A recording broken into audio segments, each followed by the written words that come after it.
Welcome to Beyond the Badge.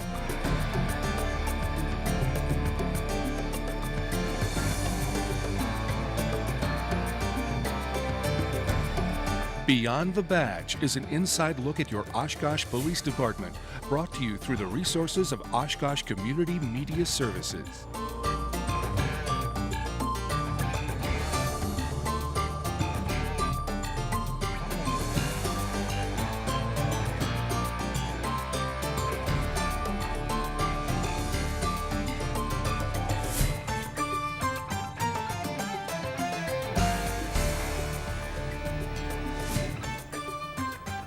Hello and welcome to this edition of Beyond the Badge. I'm Joe Nichols.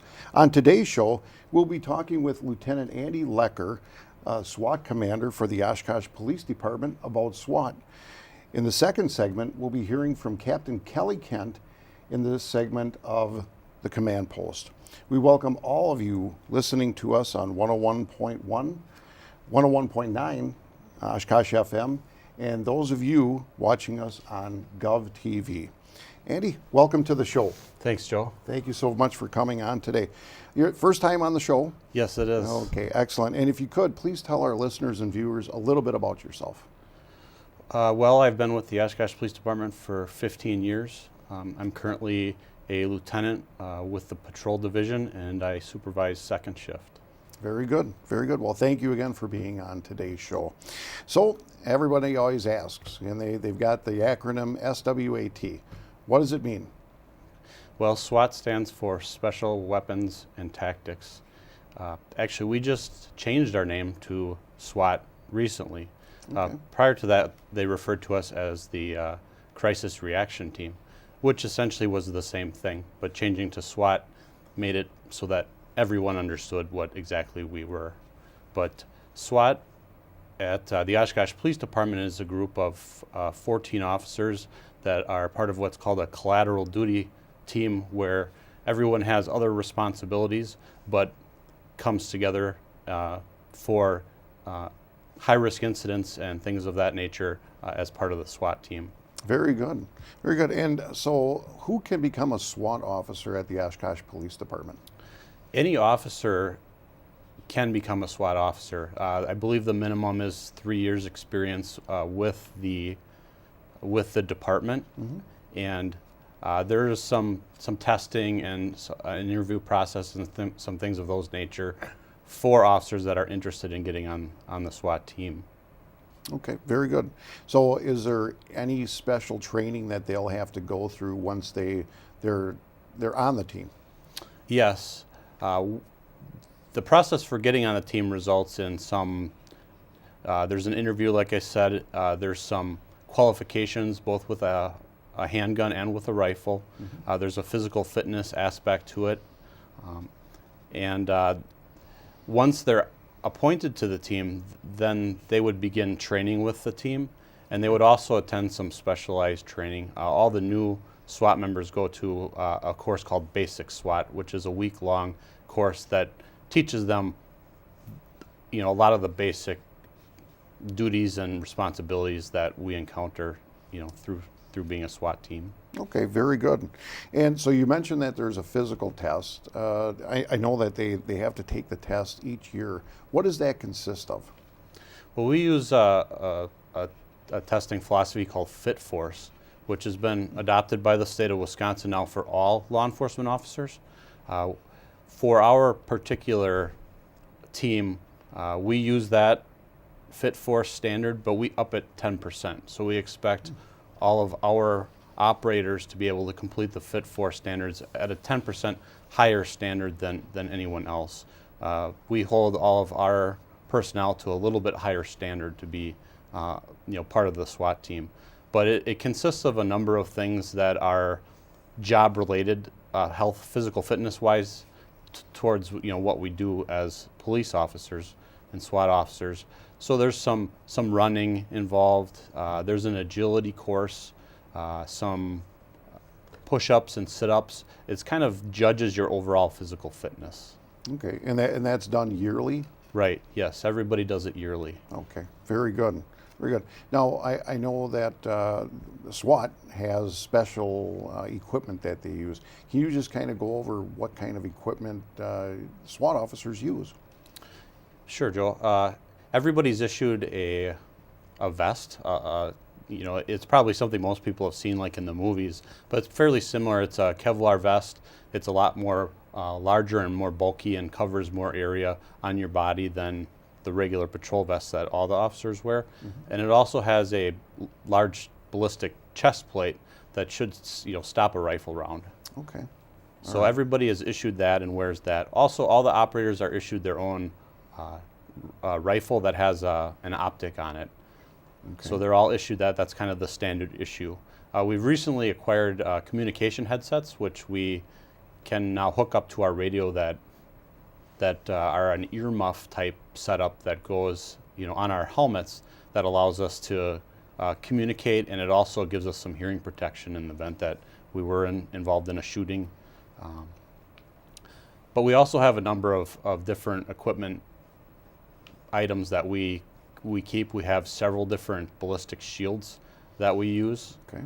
We also have a vehicle that we use. We have our own van. That's kind of what we use for transporting our equipment as well as our personnel. We also utilize the Sheriff's Department has what's called a Lincoln Bearcat. It's an armored personnel carrier.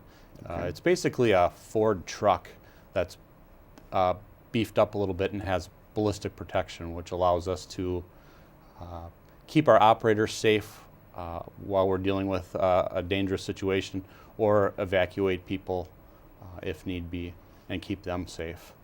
But we also have a number of other things. We use a lot of mirrors.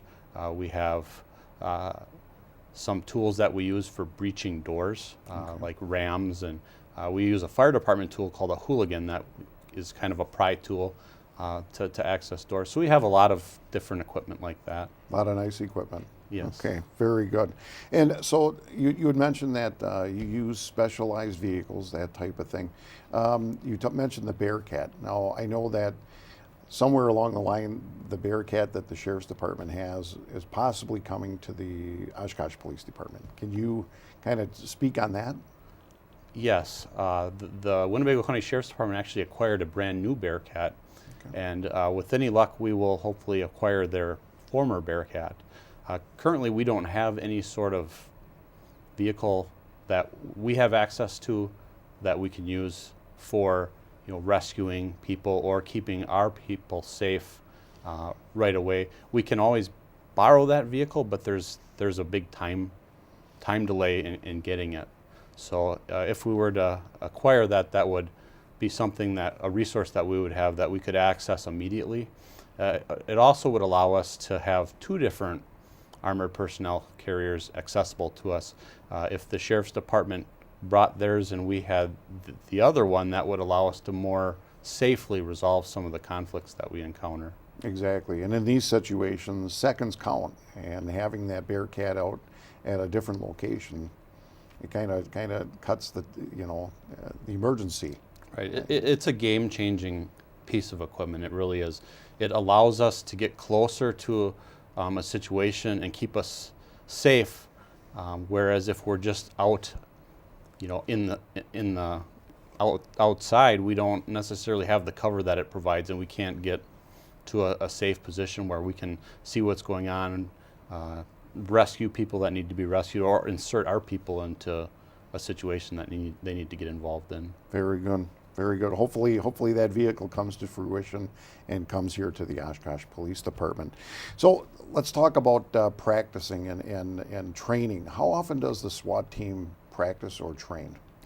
We train on an average of 16 hours a month, and that's kind of the national standard for SWAT teams, especially, like I said, collateral duty teams like ours, where we have other primary responsibilities on a day-to-day basis, but we come together for SWAT incidences and training. So we do stick pretty closely to that 16 hours a month. Okay. So generally, each month we train, and we set up the training, and sometimes we travel away for training and go to other places like Fort McCoy or Volk Field. Okay. They have really nice training facilities that we're able to use. Other times we train, around here on various different disciplines that we have to work on so that we're ready to go, when we're needed. Okay, very good. So why is this training important? One of the big differences between the SWAT officers and patrol officers is the training. What makes us a little different than regular patrol officers is the added equipment that we have and the added training. So we train specifically for those high-risk incidences that are very volatile and dangerous, and that's exclusively what we work on. So the group of the 14 of us, we feel very comfortable with each other, and we have the ability to work together as a team, and we do that all the time in training and in calls, so that that puts us in a position to more effectively handle an incident than just the responding officers. Very good. And in these high-risk situations, you want to have that cohesiveness that you might not have when you don't train as much. Exactly. And there are things that in patrol we just don't use a lot. We don't breach a lot of doors. We don't use shields a lot in our day-to-day patrol functions. So using all of those items in training, it keeps us up to speed on and prepares us to be using those, when the need for that arises. Fantastic. Great information. I don't think a lot of people actually know that. But so how often is the SWAT team called out in real life situations throughout a given year? It really varies. We might go for 6 months without getting called out, or what happened a couple years ago, we were called out twice in the same day. Oh, wow. So it really does vary. Primarily, we do a lot of high-risk warrants. That's probably what we do the most, where it's a planned event that we come in for to assist our drug unit or our detective bureau in some sort of a high-risk warrant. That's probably what we do the most. The other thing that we come in for would be where some sort of incident has transpired and it's still actively ongoing, and we might get brought in for that to try and help resolve that. And those are, like I said, we might have a couple in a couple-month period, or we might go for 6 months without having one. Very good, very good. And so does the Oshkosh team, do they practice with other SWAT teams in the area? We do, and that's one thing that we should do more of, but we practice or train with the Sheriff's Department SWAT team as well as Nina's pretty frequently. Those are the other two SWAT teams in our county. Okay. So we train together with them fairly frequently.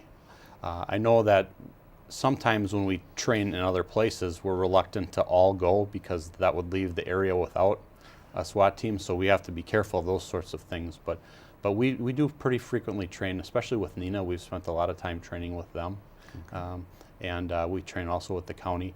There's been over the years a few different larger scale trainings that have been put on where different teams have been involved. There was one at UW Oshkosh a few years back where there was teams from all over the valley that came in. It was a large scale exercise that we all trained on together. So we do that occasionally too, but primarily we train with the other agencies in our county. Fantastic.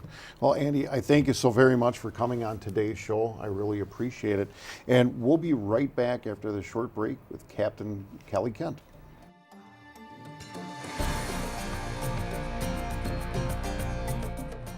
On Wisconsin roadways, 1 out of every 4 drivers forgets or never takes the time. Over 500 people died on Wisconsin roads last year, many due to not wearing their seatbelts. Learn how we can achieve 0 deaths on Wisconsin roads. Visit zeroinwisconsin.gov. Zero in Wisconsin, a vision we can all live with.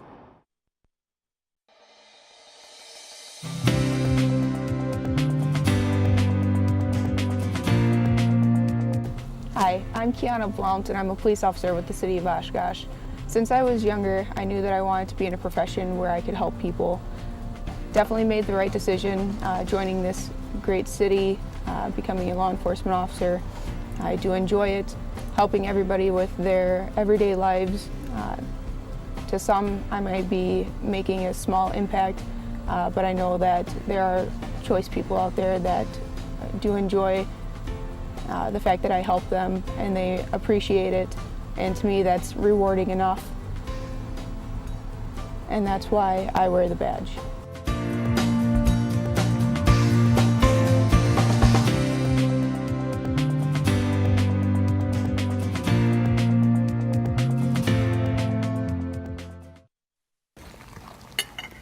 Thank you.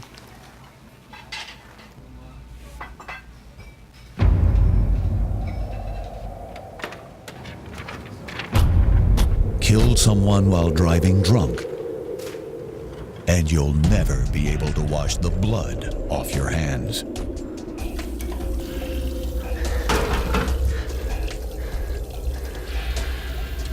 Why won't this blood wash off?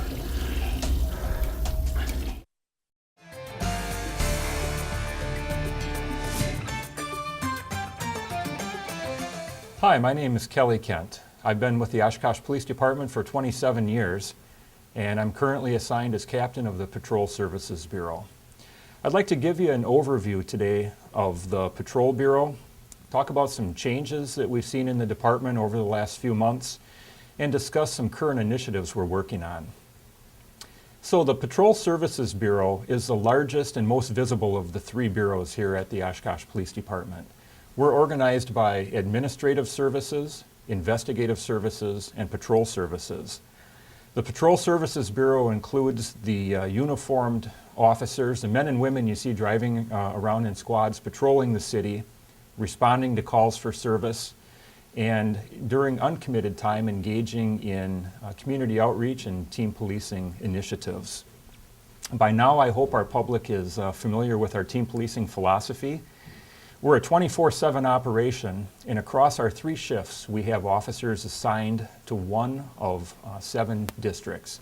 Teams of officers who are available to engage in problem-solving efforts with the neighbors living in each district, with the idea that the neighbors will get to know us before they need us.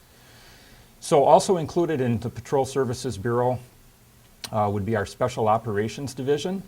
Special Operations includes a sergeant who helps plan and staff the many special events that occur throughout the city. It also includes our community service officers and our crossing guards. Also under the umbrella of the Patrol Services Bureau is our many specialty teams, including the SWAT team, and I believe you heard about our SWAT team already from Lieutenant Andy Lecker. Other teams include our mobile field force, K-9, crash investigation team, honor guard, bike patrol, and others. And then finally, under the umbrella of the Patrol Service Bureau is our auxiliary police. These are volunteer people who donate their time to help the police department as we staff special events, and then they perform other functions to assist us when we ask them to. So again, the Patrol Bureau is the largest and most visible bureau in the department. That's a pretty quick overview of the Bureau and who we are and what we do. So let's talk a little bit about some of the many changes that this department has seen over the last few months. Myself and Captain Kurt Cheney recently changed positions. Previous to my assignment in the Patrol Services Bureau, I was in the Administrative Services Bureau, and Captain Cheney was the patrol captain. He and I switched places in January of this year. And following that, there's been a number of other staffing changes as well. We had promoted one sergeant to the rank of lieutenant and moved 2 lieutenants to new job assignments. We had one school resource officer promoted to the rank of sergeant, and 7 sergeants were moved to new job assignments. We've also filled the vacant school resource officer position and assigned additional officers to our vice and narcotics unit. So a lot of staffing changes have taken place in the last few months. Chief Dean Smith, who came to us last year, about a year ago now, had the idea that to keep officers and supervisors fresh, it was a good idea to move people into different job assignments to make all of us more well-rounded and keep us fresh and engaged in our job duties. And so far I can say this, for myself anyways, has been a great move for this department.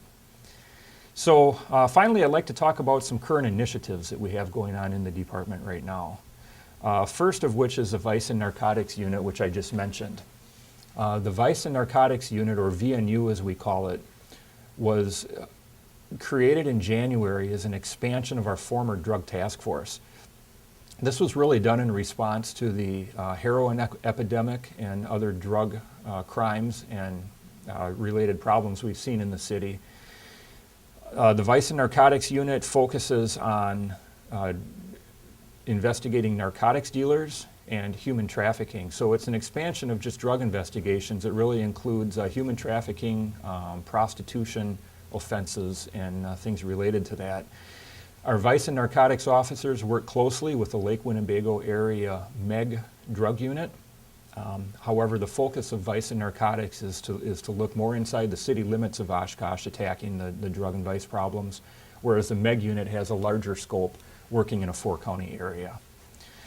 So that's an important initiative, was expanding the Vice and Narcotics unit. We now have 3 dedicated investigators and 1 dedicated supervisor to this unit, and that's the work that they focus on full-time each day at work. Another initiative we have underway right now is our strategic planning initiative.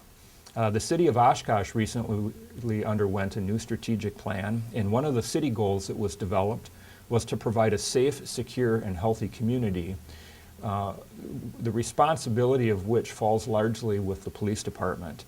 So we've devised a number of strategies and objectives we can employ towards that goal for the city. And more than that, the police department itself is in the middle of creating our own strategic plan. So we're working with a consultant right now, and we've gone through community focus groups. We've done an analysis of our strengths, weaknesses, opportunities, threats, and we're working through all of the surveys and feedback information to identify what are our most important goals that'll be in line with and support the city's strategic plan, but are really more specific to the police department, things that are important to us. So that initiative is underway right now. We are also in the process of rolling out a new initiative called Project Lifesaver. Project Lifesaver is a national program in which missing persons due to wandering, people that maybe have Alzheimer's or other, autism, Down syndrome, or other disorders or ailments that make them prone to wandering. This is a program that's designed to help us locate them quickly and safely. You may have heard of the silver alerts being issued when people with these ailments wander off, and the calls are entered for the police to try to locate them. Project Lifesaver, through this program, which was grant funded through the Community Foundation, we were able to acquire 13 bracelet transmitters that susceptible people can wear, and then we at the police department have receivers and tracking devices that are used to locate these people if they do wander off and go missing. So this program, we are hoping to have it completely rolled out by the middle of the year. There will be an online application for anybody that's interested, and a small fee involved, but what a great program, and a great way for us to help locate elderly and Alzheimer's and other such people that are prone to wandering off. So we're pleased to be able to bring that initiative to Oshkosh. And also, I'd be remiss if I didn't mention that as of today, the department has launched its new website. So I invite everybody to please go to oshkoshpd.com and check out the many changes that have taken place with our department's website. The website was just rolled out this morning. We're very pleased with the outlook, and we, as I said, invite everybody to please take a look and check that out. So this is just a quick overview of the Patrol Bureau, a description of some of the changes that we've undergone here very recently at the department, and maybe just a brief introduction to some of the initiatives that we're working on this year. Hopefully that was informative. That's all I have for today's edition of the Command Post, and I'll send it back to you, Joe. Thanks.